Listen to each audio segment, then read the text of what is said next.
को मस्ती करने में बड़ा मजा आता है। भारत की पहली महिला कॉमेडियन जिन्होंने कई दशक तक हिंदी सिनेमा के सुनहले पर्दे पर राज किया। हाय अल्लाह, मेरी कमर टूट गई। अरे नामुराद आंखें नहीं है, क्या अंधी है? फिल्मों की एक ऐसी अनोखी कलाकार जिन्होंने अपना मजाक बनाकर भी लोगों को हंसाया, गुदगुदाया। तो इडियट, सारा रात दारू मारता है, दिन में आके इधर बैठ जाता है, दारू पीता है। घर में 8 बच्चे हैं, कौन तेरा बाप बनेगा? एक ऐसी हास्य कलाकार जिनकी बेबाक अंदाज में डायलॉग डिलीवरी, चुहलबाजी, गर्मजोशी और चुटीली बातों ने दर्शकों को उनका कायल बना दिया। डॉक्टर साहब, अंदर का मशीनरी तो चालू है ना? एकदम चालू है। खाली पीली ढोंगरा चाहता है, इसलिए कि हम इससे 3 महीने का किराया और खाने पीने का बिल न मांगे। लेकिन क्या आप जानते हैं कि कॉमेडियन बनने से पहले ये एक जानी मानी प्लेबैक सिंगर थीं और गायिका के तौर पर ही अपने करियर की शुरुआत की थी। अफसाना लिख रही हूँ, दिले बेकरार का, आँखों में रंगों। क्या आप मानेंगे कि पर्दे पर मस्त मौला स्वभाव की नजर आने वाली इस कलाकार की असल जिंदगी में अथाह दर्द छुपा था और फिल्मी दुनिया में आने से पहले ये एक नौकरानी की जिंदगी जीने को मजबूर थी। और क्या आप यकीन करेंगे कि जमीन जायदाद के लिए इनके माता पिता और भाई का कत्ल कर दिया गया था और महज 2.5 साल की उम्र में ही ये अनाथों की जिंदगी जीने को मजबूर हो गई थीं। बताएंगे और भी बहुत कुछ, आप बने रहिए हमारे साथ।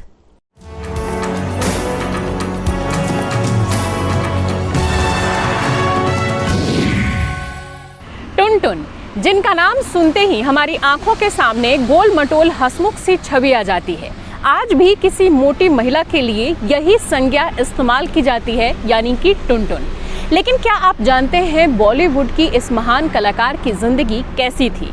उनकी इस हंसी के पीछे कितना दर्द, कितना गम छुपा हुआ था?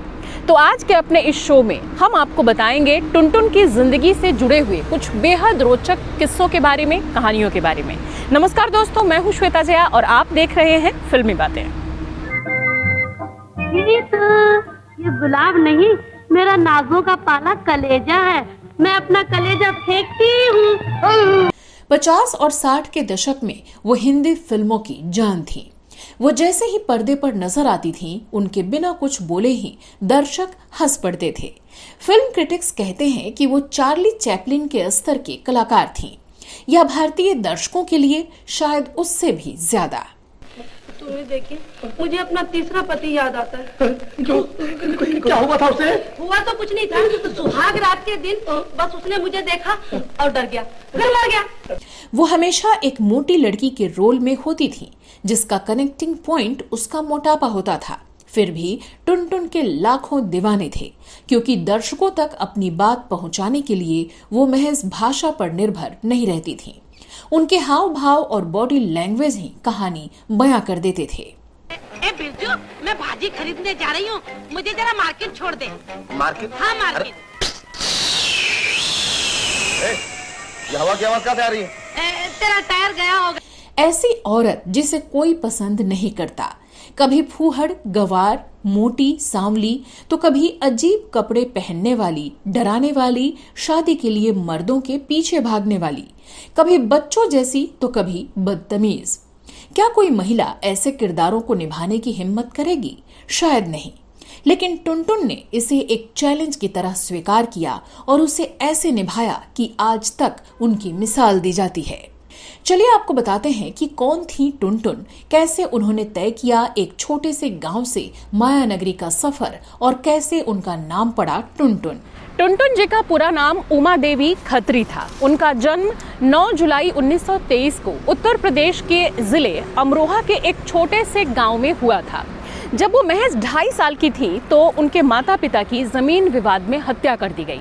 उनके एक भाई जो कि महज 9 साल के थे, उन्होंने ही 2.5 साल की बच्ची यानी कि अपनी बहन की देखभाल शुरू की, लेकिन उनके भाई हरि की भी 2-3 साल बाद इसी जमीन विवाद में हत्या कर दी गई और इस तरह से बिल्कुल मासूम उम्र में टुनटुन पूरी तरह से अनाथ हो गई। इसके बाद इस मासूम बच्ची की जिम्मेदारी उसके चाचा और उनके कुछ रिश्तेदारों ने उठानी शुरू की, लेकिन उनका जो व्यवहार था इस बच्चे के प्रति वो बहुत ही बुरा था। टुनटुन ने अपने इंटरव्यू में जिस तरह से बताया था कि उसके बाद अपने चाचा और दूसरे रिश्तेदारों के घर में इस बच्ची को झाड़ू पोछा करना पड़ता था और दूसरे रिश्तेदारों के यहाँ इनको काम करने के लिए भेजा भी जाने लगा। कल रात को मैंने उसे इतना मारा कि उसकी चटनी बना दी। एक दिन आपको छोड़कर चला जाएगा वो। हाँ डॉक्टर साहब, वो भी रोते रोते यही बोल रहा था कि मैं तुझे छोड़ के चला जाऊंगा, मगर मैं जाने दूं तब ना। उमा देवी ने अपने इंटरव्यू में बताया था कि उन्हें चाचा द्वारा अक्सर दिल्ली के दरियागंज इलाके में किसी रिश्तेदार के घर भेजा जाता था, जहां वो घर के कामकाज किया करती थी। वहीं उनकी मुलाकात अख्तर अब्बास काजी से हुई, जो दिल्ली में आबकारी विभाग में निरीक्षक थे। काजी साहब ही वो शख्स थे जिन्होंने उमा के आत्मविश्वास को बढ़ाया और उनके हुनर की तारीफ की। दरअसल उमा बचपन से ही रेडियो पर गाने सुनकर रियाज किया करती थी और घर वालों के नाराज होने के डर से छुप छुप कर गाने गाया करती थी। उन्हें काजी साहब ने भरोसा दिलाया कि उनकी आवाज सुरीली है और वो एक अच्छी सिंगर बन सकती हैं। हालांकि कुछ समय बाद काजी साहब तो लाहौर चले गए, लेकिन तब तक उमा के मन में सिंगर बनने की चाहत परवान चढ़ने लगी थी और उन्होंने बॉम्बे जाने की योजना बनानी भी शुरू कर दी थी। उमा की एक सहेली थी जो कि उनके गांव आती जाती रहती थी और वो बॉम्बे में रहती थी। उनकी मदद से उमा आखिरकार घर से भागकर पहुंच गई बॉम्बे और वहां उनकी सहेली के कुछ जानकार थे जो कि फिल्म इंडस्ट्री से ताल्लुक रखते थे। उनकी मदद से उनकी मुलाकात कुछ डायरेक्टरों से हुई। दिलवाले जल जल कर ही मर जाना। ये साल था 1946 का और उमा देवी 23 साल की थी। तब के बॉम्बे में कुछ दिनों बाद उमा की जान पहचान अभिनेता और निर्देशक अरुण आहूजा और उनकी पत्नी गायिका निर्मला देवी से हुई, जो मशहूर अभिनेता गोविंदा के माता पिता थे। इस दंपति ने उमा देवी का परिचय कई प्रोड्यूसर और डायरेक्टर से करवाया। इस बीच अख्तर अब्बास काजी साहब भी मुंबई आ गए और 1947 में उमा देवी और काजी साहब ने शादी कर ली। इसी दौरान डायरेक्टर अब्दुल रशीद करदार से उनकी मुलाकात हुई, जो फिल्म दर्द बना रहे थे। उन्होंने उमा की बात सुनी और उन्हें संगीतकार नौशाद के पास भेज दिया। उमा की मुलाकात वहां जब नौशाद साहब से हुई तो उन्होंने बेबाक अंदाज में उनसे कहा कि मुझे अपनी फिल्मों में गाने का मौका दीजिए, वरना आपके घर के सामने के समंदर में कूदकर जान दे दूंगी। उनके इस अंदाज पर नौशाद साहब हंस पड़े और उन्होंने कहा कि ठीक है, पहले टेस्ट तो दो। गाने का टेस्ट लिया गया और नौशाद साहब के साथ साथ उनकी टीम को भी उमा का गाया हुआ गाना पसंद आया और आखिरकार 500 रुपए की तनख्वाह पर उनको काम पर रख लिया गया। नौशाद साहब ने उमा को संगीत की कुछ बारीकियां सिखाई और उन्हें जो पहला गाना गाने का मौका दिया वो था दर्द फिल्म का गीत अफसाना लिख रही हूँ। अफसाना लिख रही हूँ दिले बेकरार का। 1947 में रिलीज हुई इस फिल्म के इस कर्ण प्रिय गीत को अभिनेत्री मुनव्वर सुल्ताना पर फिल्माया गया था और ये गीत जबरदस्त हिट साबित हुआ। आंखों में रंगों भर के तेरे इंतजार का। हालांकि आज ज्यादातर लोगों को ये नहीं पता होगा कि ये मशहूर गीत किसने गाया था, लेकिन आज भी इस गीत की तासीर जस की तस बनी हुई है। जब तू नहीं था कुछ भी नहीं है बहार में। वहीं इस फिल्म के और गीत भी आज तक लोगों के जहन में बसे हुए हैं। आज मची है धूम, ये कौन चला और बेताब है दिल। बेताब है दिल दर्द मोहब्बत के असर से जिस दिन से मेरा। फिर क्या था, उमा देवी की गायिका के रूप में गाड़ी चल पड़ी थी और कई फिल्मी गीतों को उन्होंने अपनी सुरीली आवाज से सजाया। देखते ही देखते वो एक मशहूर सिंगर बन गईं।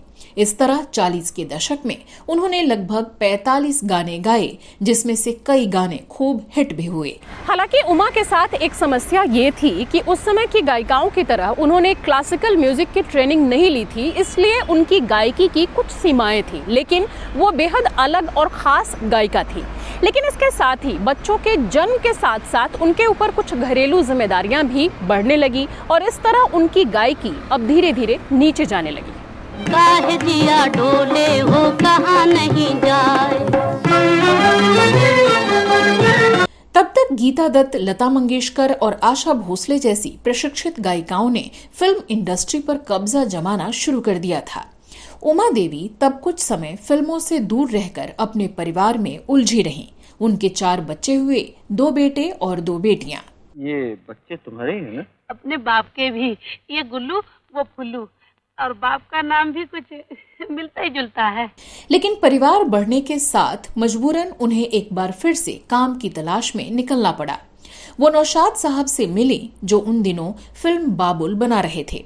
उन्होंने उमा को मौजूदा हालात समझाया और कहा कि तुम फिल्मों में हास्य भूमिका क्यों नहीं करती? तुम्हारा बेबाक अंदाज और तुम्हारा डील डॉल इसमें मदद करेगा।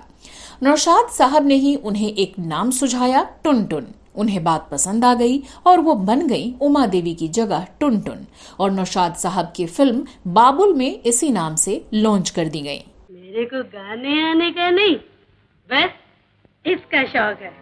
देख देख, एकदम पत्थर है, पत्थर। पंजा लड़ाएगा, डरता है क्यों है? हाँ? नहीं।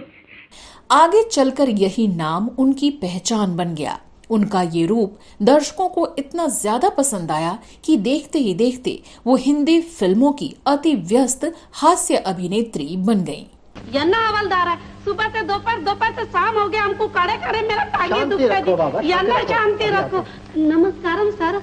टुनटुन अपनी योग्यता की वजह से ही मशहूर निर्माता, निर्देशक और अभिनेता गुरुदत्त की फिल्मों का भी हिस्सा बन गईं और उनकी ज्यादातर फिल्मों में नजर आने लगी। हमको चाल चलन से क्या मांगता? हमको अपना किराया मांगता पूरे 3 महीने का। Oh dear. What dear dear. उस दौर की इनकी कुछ चर्चित फिल्में रहीं, Udan Khatola, Baaz, Aar Paar, Miss Coca Cola, Mr and Mrs 55, Kohinoor, Naya Andaz, 12 o'clock, दिल अपना और प्रीत पराई, कभी अंधेरा कभी उजाला, मुजरिम, एक फूल 4 कांटे, कश्मीर की कली, CID 909, दिल और मोहब्बत, एक बार मुस्कुरा दो और अंदाज। ऐसी फिल्मों की लिस्ट काफी लंबी है और सभी फिल्मों में इनका किरदार भी हंसा हंसा कर लोटपोट कर देने वाला है। अरे शादी का पहले बोलता था, डार्लिंग तुम इंडिया का ताजमहल नहीं, तुम वर्ल्ड का ताजमहल है, बट मेरी ताजमहल दिस इज खटारा, खटारा, आई विल किल यू। हालांकि कहा जा सकता है कि उमा देवी उर्फ टुनटुन को हिंदी फिल्मों ने स्टीरियोटाइप्स से भरे रोल दिए, जिनकी आलोचना भी की जा सकती है, क्योंकि ये औरतों को नीचा करने वाले या मजाक उड़ाने वाले थे। लेकिन इसमें उमा की कोई गलती नहीं थी। वो तो एक हास्य कलाकार थी। आर्थिक स्थिति ठीक ना होने के चलते उनके सामने काम करने की मजबूरी थी। मैंने कब कहा मैं आदमी हूँ? मैं तो नन्ही मुन्नी की औरत हूँ। और देखिए, औरतों का दिल बहुत नाजुक होता है। हाँ। बाबुल, हाफ टिकट, सुहागरात, पंडित और पठान जैसी फिल्मों में तब वो वही कर रही थीं जो आज भी कई टॉप फीमेल कॉमेडी एक्टर्स कर रही हैं। 1.5 टिकट इलाहाबाद। 1 टिकट? हाँ, आधा मेरा, एक मुन्ने का। नहीं, एक मेरा, आधा मुन्ने। खैर, उमा से टुनटुन नाम रखने के बाद वो इतनी लोकप्रिय हुई थीं कि टुनटुन का पर्यायवाची शब्द ही मोटी औरत हो गया। लेकिन अपना मजाक बनाकर भी इसे उन्होंने अच्छे रूप में ही लिया और हमेशा अति उत्साह से लबरेज होकर अपने काम को अंजाम देती रहीं। बाद में टुनटुन की ख्याति इतनी बढ़ गई कि उनके किरदार को ध्यान में रखकर ही फिल्मकार अलग से फिल्मों में उनके लिए रोल लिखने लगे थे, और टुनटुन भी उसको इस अंदाज में निभाती थी कि वो रोल यादगार हो जाता था। सुंदरी, तुम तो वैसी की वैसी हो। वैसी की वैसी, पहले से कितनी दुबली हो गई। एक बात और गौर करने वाली है कि उनकी पहचान चाहे सिंगर की रही हो या हास्य कलाकार की, सभी पहचानों को फीका करने वाला था उनका व्यक्तित्व।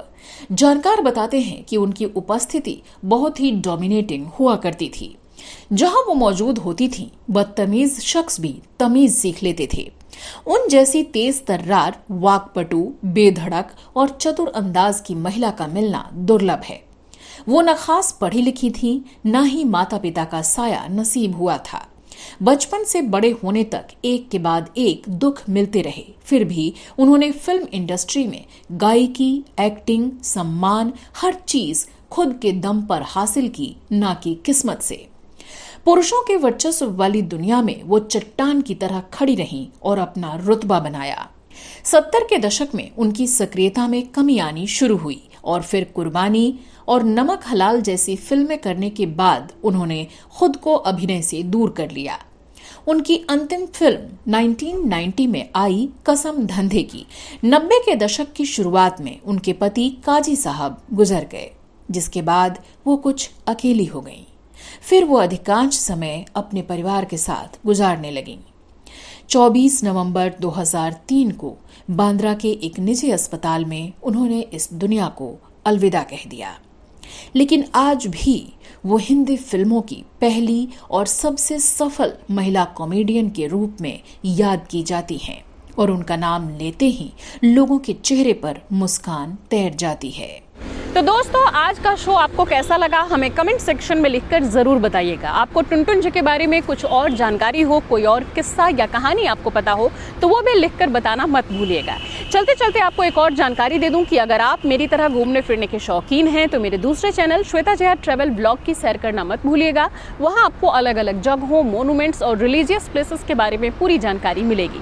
तो चलिए कुछ और अनटोल्ड बॉलीवुड स्टोरीज के साथ अगले एपिसोड में आपसे फिर होगी मुलाकात। तब तक के लिए मुझे दीजिए इजाजत। नमस्कार।